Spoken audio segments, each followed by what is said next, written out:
Today we come face to face with Mary, the favored one, the most blessed or happiest woman who ever lived.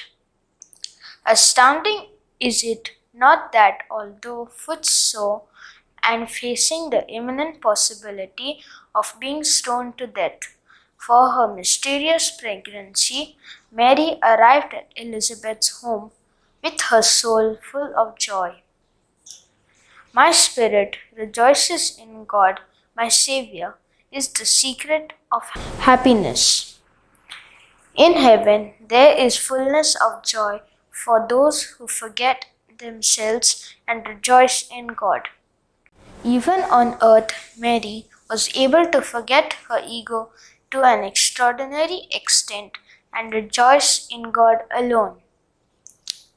Mary and Joseph were so deeply aware of God's presence that they experienced the kind of joy most of us will only know in heaven.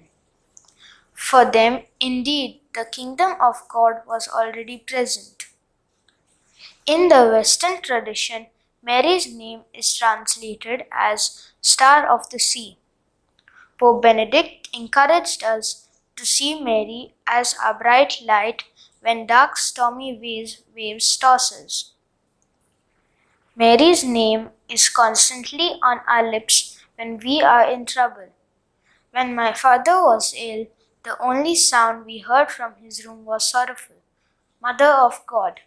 Yes, her title, Theotokos, puts us in touch with her and with her beloved Son who is God.